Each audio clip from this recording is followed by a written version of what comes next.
Welcome today to the Healing Our Sight podcast. This is your host, Denise Allen.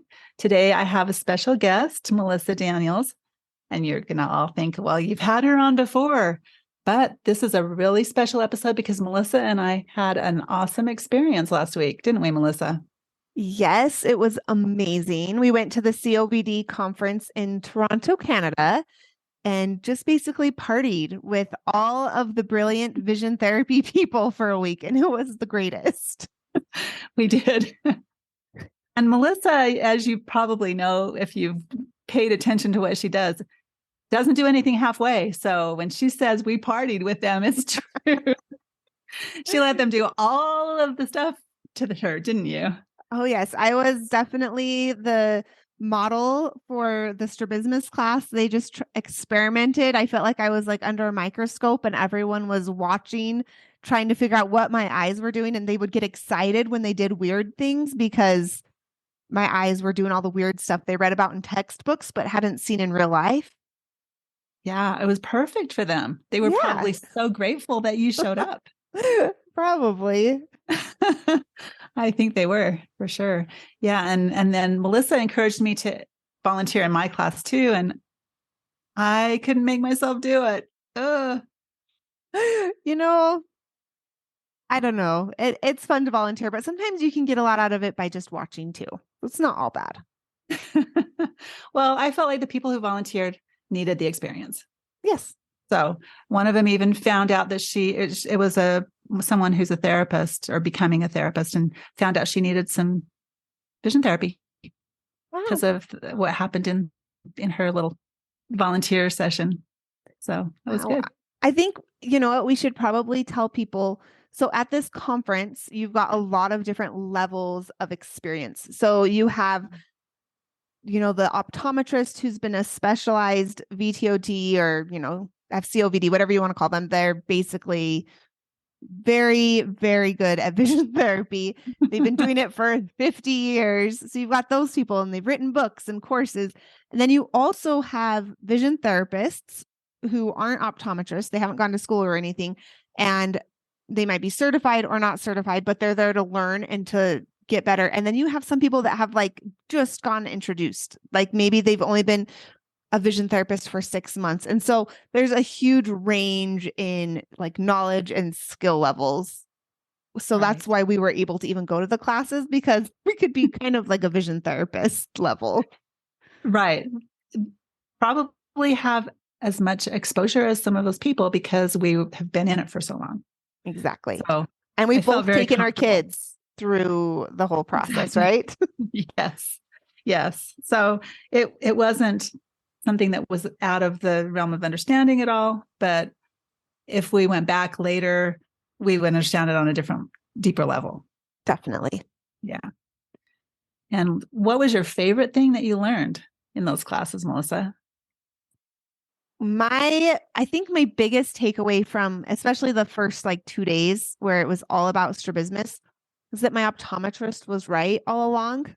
What he's been trying to get me to do. And I'm like, no, I want to wear red and green glasses and I want to do anti-suppression and play Tetris and all of those things that are definitely a little bit more popular, things like the Brock string. And those are all really central activities. And you have to have perfect central alignment, which I don't have. And the more I learned in those classes, I just realized it's the peripheral fusion. That is where you have to start. You have to get your peripheral to fuse together, and then it slowly works in, and you can eventually get central, but you cannot start there. And that has to come kind of as a byproduct instead of the focal point. And so all of the ways that they're talking about treating amblyopia, strabismus, it's all changing. Instead of getting each eye strong on its own, it's all about getting them working together first. So that was really good for me to hear. My optometrist has been telling me this, but I didn't always listen.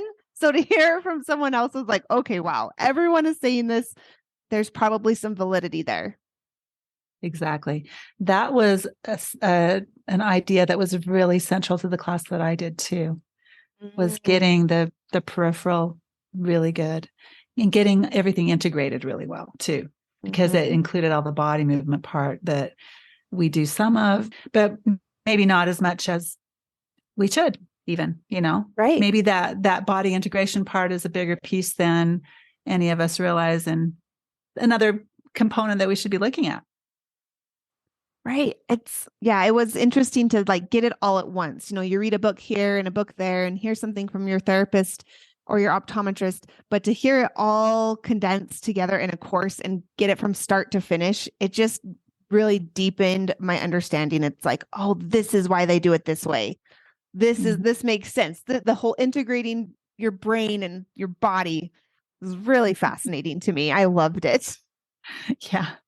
And then we kind of got snippets of information from the shorter classes, right? On the other days, since they were an hour at a time, an hour and a half class, which was a little harder to go deep on. Yes.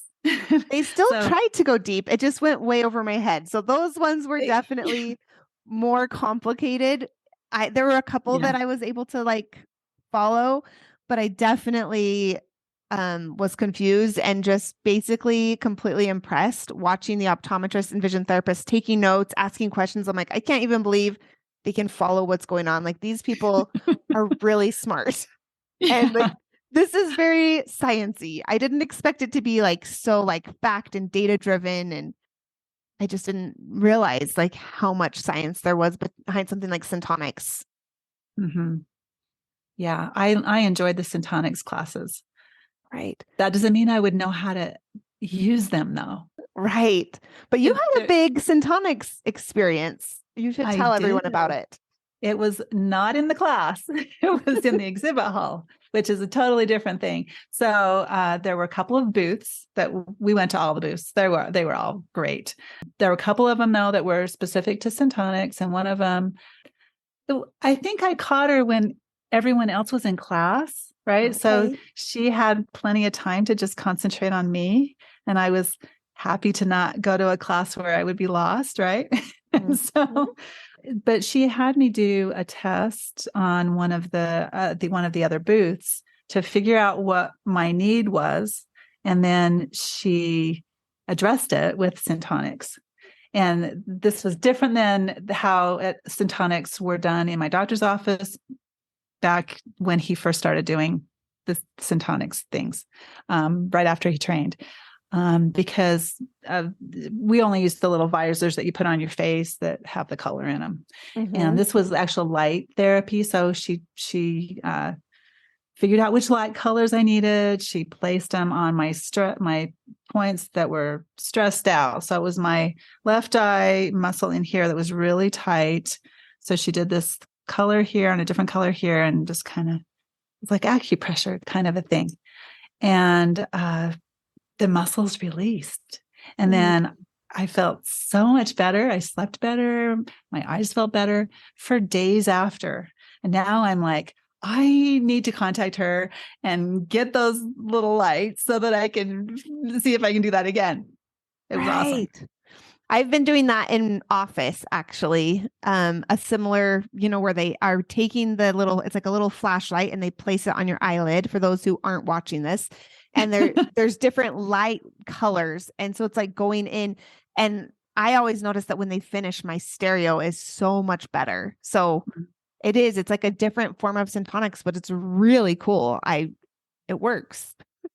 Yeah, it does. Well, and the fact that it was specific to my need right then, and totally addressed it. And it was awesome.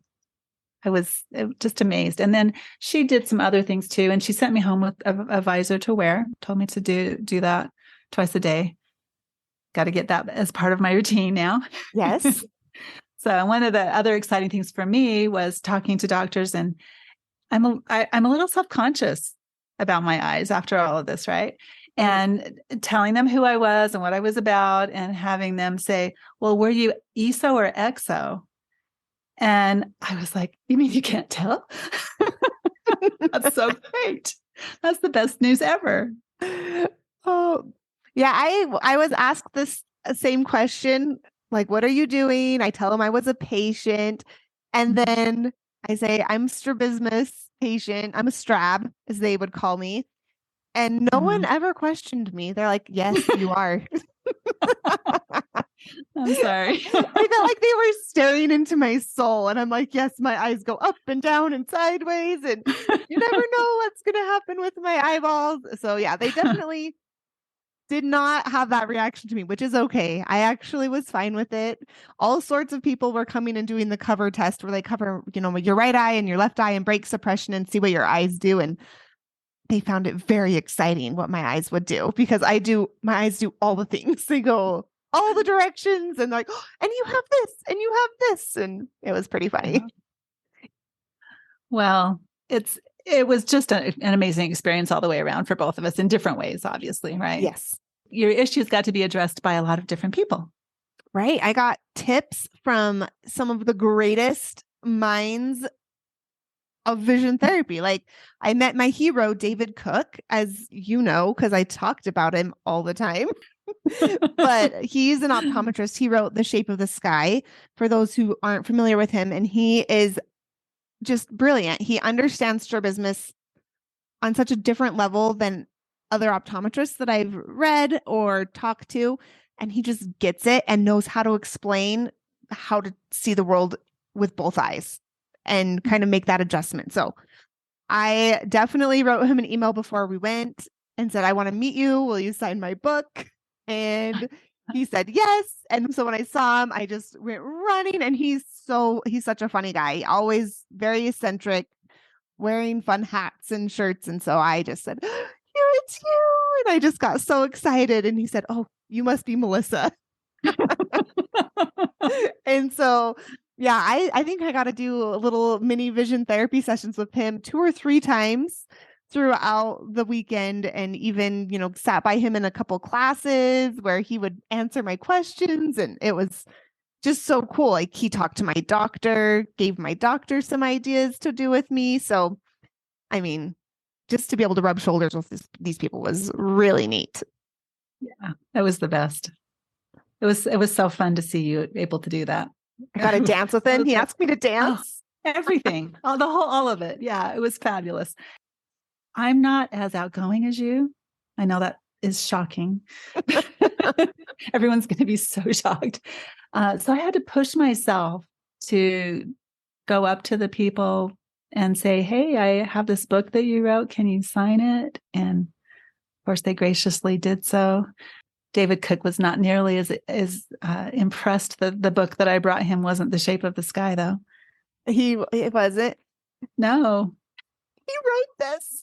I know. This is what he wrote. Melissa, I've loved our conversations and meeting you, and you are my best friend forever. BFF. No, he didn't say that. In my dreams, he said that. I didn't think he said that because I thought you told me what he wrote before. That's what he meant by what he wrote. No, it was so awesome to watch Melissa go up and say, I just want to be your best friend. He just laughed. So cute. He did laugh. I think I was just like super hyper because I was so excited to be there. I don't know how many countless doctors would be standing there talking to me. And then my optometrist, Dr. Dan, would be there and they'd look at him and say, is she always like this? So many times. And he would always say, yes. Yes, she is. Yeah. It's okay. true. The world needs high energy people too, right? Mm-hmm. And you balanced your doctor out because he's very shy. Not shy. He's just quiet. Right.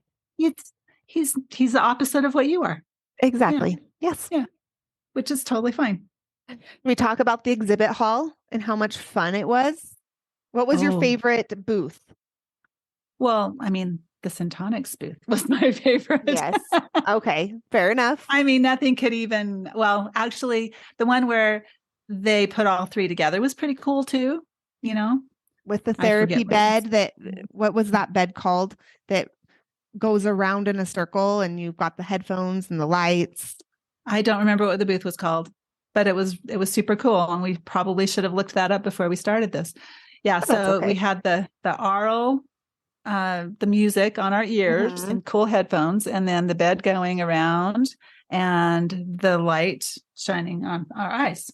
Wasn't there was the bed vibrating too?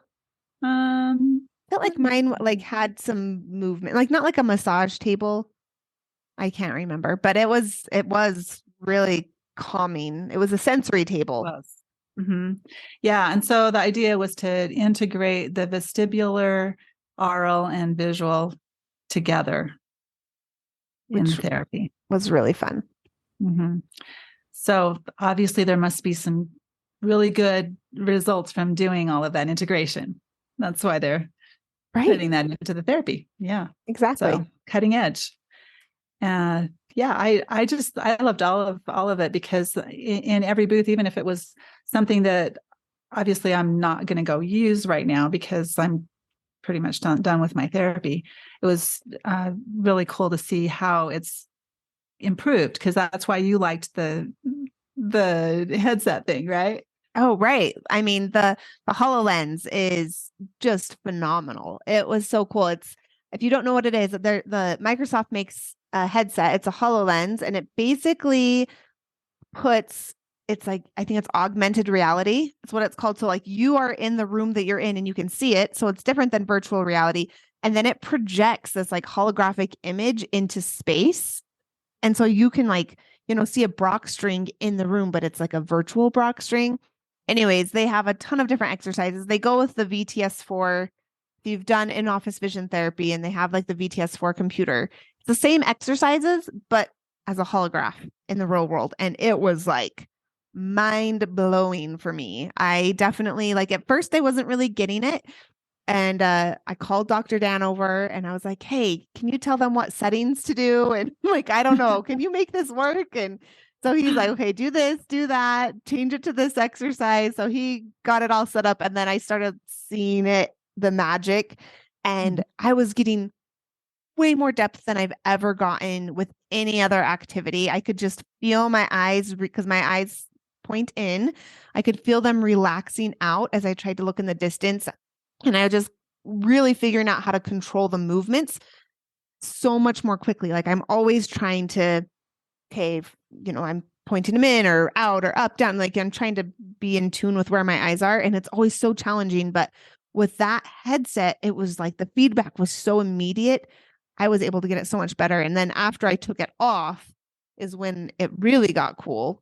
That's when Dr. Sanet came over. He saw that I was like, whoa, like I was a little dizzy and I'm like, just kind of like a little sensory overloaded. And he put his arm around me and he took me off to the side and had me like look out into the whole exhibit hall. And he was giving me little things, I want you to look, can you look straight forward and see this sign and see this letter? But then can you also see this person with the red hat? And can you see this booth over here in these chairs? And so he was kind of helping me get my peripheral locked in. And then it just kind of snapped into place and the stereo just all came in, the space. I mean, it was like one of those amazing stereo moments. So super cool. I kept having those experiences all weekend. So I'm like, that HoloLens, I want one. They're not cheap. $13,000. Ooh. So yeah. They told Very me they'd cool. write me a prescription for one though. He said, you can get one if you want. We'll sell you one. And I'm like, well, it's a little steep. Like I barely got the $300 VR headset. So 13,000 is just not really in the budget. Yeah. And you told me I needed to go try it. And so I did. And I think they just let me do it like they would any normal person that's not going to buy it, right? Because I'm not a doctor. So they put it on me. I saw the thing out in space where you could like reach out and touch it. And then you could walk all the way around it and touch it and all of that. But they didn't do all the cool stuff to me, but that they did to you because you're more fun. Well, and they were trying to convince Dr. Nielsen. So they knew that if they could show him how well it worked on his patient, he'd be more enticed to buy it. It did not work, unfortunately. I really wanted him to get it, but he did not. Yeah. But yeah, it was a really cool, I mean, it's just awesome technology. Like I found that like at so many of the booths, it's like, okay, they've had these red and green activities forever, but now they just are coming up with new creative ways to use them. And I thought, wow, these people are so creative. They are constantly thinking of how can we make this more engaging for kids? How can we make this more effective? And it's just beautiful. You could just cry. Yes. And it was fun to have my doctor there and have him come up to the booth. And I was like, I would like a little extra thing to go on my aperture rule that people that don't know what that is, they're not going to understand what I'm talking about. But I only have one little set of cards, and you flip them, you have to fuse them together. And there were other sets of cards to put on it. And I was like, well, I want that one, and I want that one, and I want that one. And well, actually, I had to scale it back to 2. But the one of them that I picked was the Randot. And Dr. Davies said, well, that one's really hard. And I said, I wanted. Yeah. I can actually do it. I mean, on the easier levels, I can actually do it. And so that will give me another challenge, and it will be more interesting. Right. It gives you something to build towards. Yeah. Because I mean, everybody needs a challenge, right? Right. So that's so cool. Yes. I was going to buy things on multiple occasions, but every time I was like, I want this one, Dr. Jan would be like, I don't think that you should get that. Like, it would be something that was like too central and not peripheral enough. I talked to Burnell and the Emergent VT. They both kind of, they have different tools and vision therapy exercises. And I said, I want a vectogram that's like, is this big, huge. I want it to be the size of like a huge bouncy ball, right? Because they are always saying do peripheral, but then they give me these small targets that are the size of, a large orange instead. And I'm like, no, I want something that's really big that I could wrap my arms around, and apparently would cost thousands. So yeah, well, I want all the expensive the coolest things. for you is the expensive stuff. Absolutely. Right. Yeah. I have very expensive taste. Or just challenging situation. Yeah. Right. So it's all good. It makes it more fun. Yeah.